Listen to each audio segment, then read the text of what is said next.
Good morning. இன்னைக்கு என்ன சொல்ல போகிறேன்னா, யாரையாவது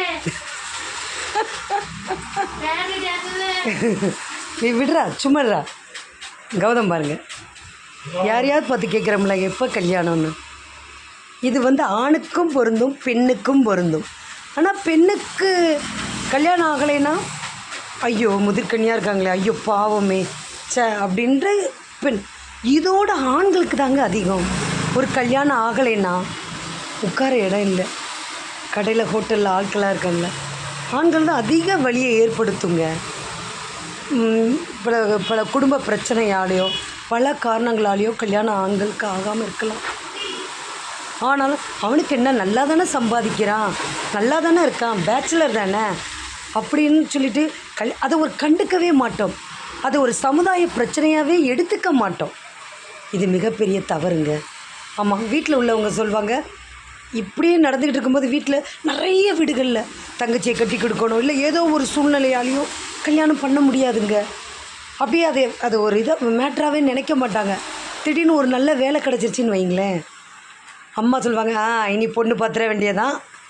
உடனே கூட இருந்த அக்கா தங்கச்சிகள்லாம் இருப்பாங்களே, யாரையாவது இன்னும் லைட்டாக அவங்க முகத்தை பாருங்களேன், லைட்டாக ஒரு புன்சிரிப்பு வரும்.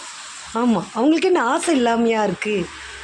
யாராவது கேட்கவும் கூடாது. யாராவது கேட்டால் பொண்ணு பார்க்கணும், கிடைக்க மாட்டேங்குது அப்படின்னு அது அவங்களுக்கு ஒரு அதிகமான மன வலிங்க. அதை யாருமே நம்ம நினைக்க மாட்டேன்றோம். ஒரு ஆஃபீஸில் இருந்தோன்னு வைங்களேன், ஒரு 5 மணி ஆனால் ஃபோன் கால் வரும். இவன் கூப்பிட்டுட்டாளா, இவன் உயிரை எடுப்பா.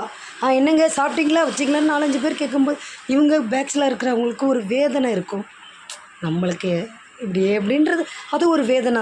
சிலவங்க என்ன சொல்லுவாங்க தெரியுமா, என்ன முடியெல்லாம் வலிக்கி ஆயிடுச்சு, தலையெல்லாம் வெள்ளை நிறையா வந்துச்சு, இன்னும் கல்யாணம் ஆகாமல் இருக்கே, இப்படி அசால்ட்டாக அதை ஒரு கேட்டுருவாங்க ஆண்களை பார்த்து.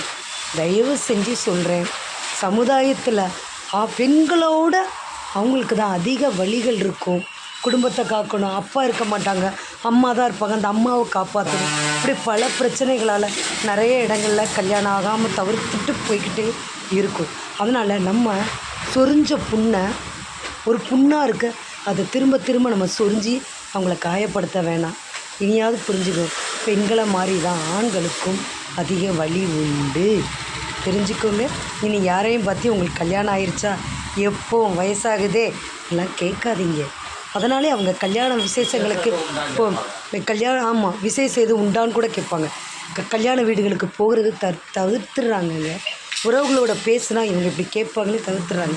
இனி யாரை பார்த்து